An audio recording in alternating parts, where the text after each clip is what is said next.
所以啊，论一个会拍照的男朋友是多么的重要。这个角度找的比我这个专业的 YouTube 都好。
大家好，我是小胖。我们现在到了真理寺，然后上一期节目跟大家说了，就是因为之前我不是真理寺的素材全部丢失了嘛，然后这次刚好他们要来真理寺，我们就补一段真理寺的一个素材，给大家看一下这里面的真理寺。真理寺真的是很漂亮啊！我们也是一样的，网上预定了票，然后现在来进行一个取票啊。真理寺这里它其实都会有中文，之前我给大家讲解过了，尤其是在真理寺外面这一块啊。基本上都是没有问题的，它包括中文啊，包括上面的讲解，我给大家讲解一下。这个是英语的讲解时间 ，Russian 是俄罗斯讲解时间，然后那边是泰文，第一个是韩文，第二个是中文啊。中文和英语的它的讲解的时间是最长的，因为相对来说语言会更多一点。像韩语只有4场，对吧？俄罗斯的话有8场，中国的话有1、2、3、4有10场啊。我们先换票。然后这里是现场买的话是500泰铢，大家可以去携程上买，携程上买的话基本上就400铢，80块钱左右，80多一点，看汇率啊。然后在网上买票就是这里的，叫 online booking 啊，就是到网上是来进行一个换票的一个地方。你看 ，have reservation 啊，我们等待换票。然后这里是跟大家讲解一下啊，女生还是一样，在泰国女生是不能穿吊带和穿短裤然后进去的，男生的话必须要这个短裤是要过膝盖啊，像我这样过膝盖的才能进去。然后无人机是禁止飞的，然后手环要戴好。这个应该 OK 吗 ？OK，Thank you。这个是什么东西啊？我也第一次见。鸡不像鸡，孔雀不像孔雀的。拿完门票就进来，进来以后就会到这个地方。这个地方我很熟，所以跟大家讲解一下。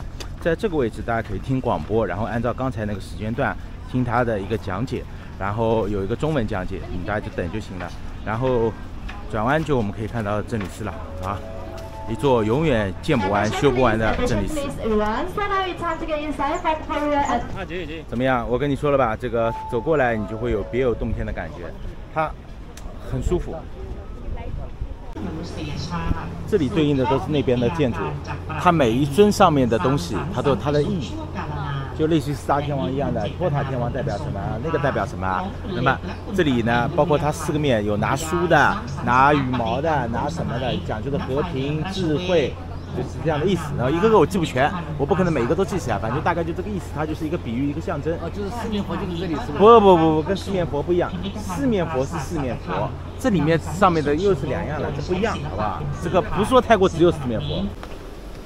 好，我们就进来了啊，真理寺还是这样有台阶走下去，可能要走很大一段路，然后待会儿还是从这些台阶再爬上来。哎，每次都这样的，下山容易，上山容易下山难。然后到了真理寺，老规矩要戴安全帽啊！我给大家讲一下为什么戴安全帽，因为真理寺都还没有竣工，所以它这里原则上是属于一个建筑工地，所以它必须要戴安全帽啊。然后他们就会一直在这里雕刻。就真理寺它里面的底座，它就是全部是木头这样一根根圆的。那我们不是看到这里都是有花纹，有很多的那个东西嘛，对不对？这些花纹它就是从这里加工出来，它是做成贴片贴上去的。为什么真理寺我说它永远建不完？它1981年开始建的，但是因为它是用的是红木和柚木纯木头的，所以这里在海边，海风会不停的侵蚀它，所以它每次比如说把东边修完了，到西边回到那边南边做完了，东边又烂掉，东边又烂掉了，又要把东边换掉，所以这个寺庙你建几百年、几千年它都是建不好的。对，它一直在建，所以它这里每次加工会把这一片腐蚀的一模一样拆下来给贴上去，这就是它的底座。然后它所有的刚才的那边雕刻的东西都是往上面贴，贴完了以后就变成这样了。所以它，你们出去看啊，我们出来看，就是它永远上面是在加工。它加工什么呢？你们看到，就是它会把那个灰色的再用红色的木头重新给它盖一遍，盖住它。这就是为什么要戴安全帽的原因，因为它这里属于工地。它一直对，你看这里它是新翻新的，比较红，到那边你看又变成绿色了，那边是绿色就是坏掉了，就下次要把这批换下来，上面所有的雕刻的佛像，到刚才那边再加工一遍，再贴上去，这里贴上去，那边又坏掉了，就所以它永远就没有。那你们肯定在说，就是说它外面是东西可以这样贴上去的，那里面这个柱子怎么换？它用的就是中国这种榫卯技术。它全部是拿这种榫卯技术，用扣插的，对吧？这样的话，它里面的梁也能换，就这个道理。它全部是用榫卯技术，包括这样柱子、圆柱子，它就是用这种榫卯技术。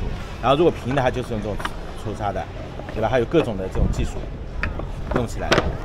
对，就是这样的。这样的话，中间那个圆柱也能换了。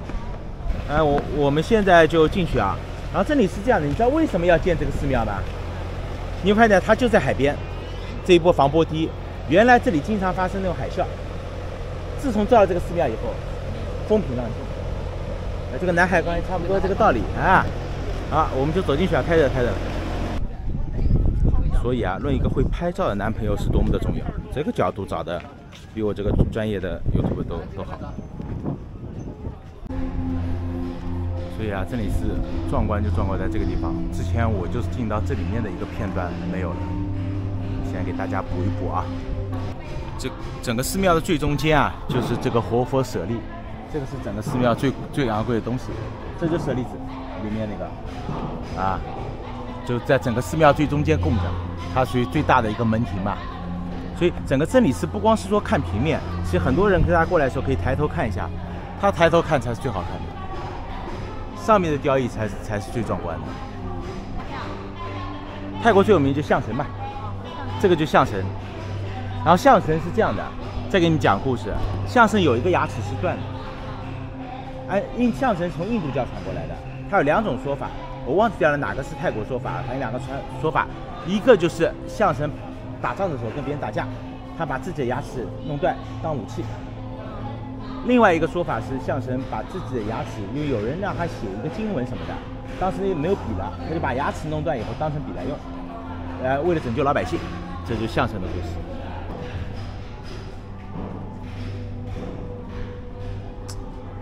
这就是真理寺里面啊，最漂亮。真理寺也分东南西北面，每一面的门都是对出天的，因为有阳光照进来，就会很好看。随便一张照片都是大片，所以就是要到这个门洞，包括那种门洞，阳光照进来，东南西北。其实最好看的就是你要跟着太阳来运转，每个就上午、中午、下午的拍照点都是不一样的。大象回头就到大象咖啡馆去，那边大象更多，这里就这一只大象，还有一个旁边一个象宝宝，但是我好好说，看到他们用最原始的方式驯象啊，我是看了蛮难受，就这种钩子直接扎的。这个呢就是拉玛9世，现在的皇帝叫拉玛10世，这个是拉玛9世。上一届的国王，他统治了，就他做国王在泰国做了70多年。那么这70多年是泰国经济包括亚洲四小龙的时候，那个时候是他等于说做的贡献。而且这个国王很亲民，到农村啊、下乡啊、种水稻啊，反正啥都干。这个所以说在泰国历任国王里面，之前的就不说了，古老的不说了，近代的话他是最受到尊敬的。他基本上就是真心为了子民在那边的，包括这个寺庙建设的时候也是他在位的时候。所以哪怕他现在去世了或怎么样，也会去供奉他的佛像，不佛像就供奉他的这个人像和照片。他就在这个柱子上开个洞，然后再把那个东西跟榫卯一样的插销插进去，这样就扣牢了。包括这里一样的，它就是2个插销，那么他就开始把里面的柱子开始换了。那么最终，比如说外面的换了3、4次，里面的木头不是也会烂吗？然后他就会到时候把里面柱子他都能换。他做成这样的插销，然后做到他这个里面去。这个好好说啊，每次我来真理寺，我大概来过3、4次真理寺，反正每次来都觉得好壮观。就它这个每一个雕刻，每一个怎么样，它都是很紧凑的，它就类似于这种我们去可能欧洲的这种教堂，它每一幅的壁画，每一幅的雕刻，它都是有个故事的，只是这些故事我们可能不知道，对吧？那像欧洲教堂，它有什么罗马时代的啊，什么时代的故事，那相对来说，像我们中国好好说，我们连上下5000年我们都没了解呢。那么你说相应的欧洲的一些历史，肯定也不会很全。但是如果真正懂的人，他们看就会觉得。看得懂，就是类似于中国的，你从古代春秋战国开始，一直到明朝，哎，中间三国怎么样？那大家都心里都是明白，就知道个大概，所以看得懂。而这里的话，就很多东西你会看不懂，但是看不懂没关系，就是你去看他那种工艺，他那种精神，或者说他那种文化的宣传，这个东西是。我不知道大家会不会有这样感触，很多人可能会说，哎，你装逼，对吧？这个东西你怎么？但是每个人看一样东西，他的事物是不一样的。有些人是看了一个热闹，对吧？有些人看的是那个，包括去看秀看什么的。那有些人觉得色情，有些人觉得艺术，那这个东西就不好说了，是吧？啊，所以怎么说呢？这个地方我是觉得蛮有意思的，而且每次来啊，会有每次。看到不一样的东西，因为你每次来它都修建成不一样的，今天修东边，明天修西边，你也不知道下次来什么时候。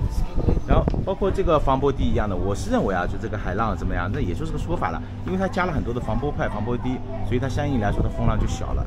但这里很舒服，而且不热。对，然后还有骑大象的、骑马的，反正这个就是景区嘛，都会是有点这样的一个东西。但是国外的景区就比我们国内的景区好很多。我们国内的景区啊，这个商店啊什么，因为房租可能涨得很厉害。这里的景区倒还好，我目前在泰国待过的景区，基本上也没有说很贵到哪里去啊。好，然后真理寺出来以后，大家一定要记牢。就真理寺出来以后，我们要路线嘛，大家规划路线要合理，我们就要去兰坡，对吧？因为真理寺在那个，兰坡也在那个，基本上就下午3、4点钟来真理寺，然后把该拍的拍掉，然后5点钟去兰坡，对吧？这个吃好喝好，对吧？然后到了7、8点钟晚上，你该开秀开秀，该去步行街，对吧？该干嘛，对吧？那就逛沙滩都行。那么把行程安排到一处啊。就是北边的玩北边的，南边的玩南边的，对吧？别人一个景点北边，一个景点南边，对吧？这样就不合理了。那比如说你现在真理寺玩完，你去悬崖餐厅，那就不合理。真理寺玩完就是应该去兰坡，这是最合理的啊。这个我们每次反正我带朋友过来去真理寺完了以后，我们都要去兰坡。然后兰坡最近的话，我就不拍了，因为兰坡拍了好多期了，也没什么意思。兰坡最近涨价，最近那个罗氏虾已经涨到500泰铢1公斤了啊，各位。我不知道是因为季节的问题还是怎么样，我记得原来一样的大小大概在350，现在已经涨到500了，也不知道是因为是游客的问题，还是因为是凉季的问题。那相应来说，捕虾量少了还是怎么样，不清楚，好吧？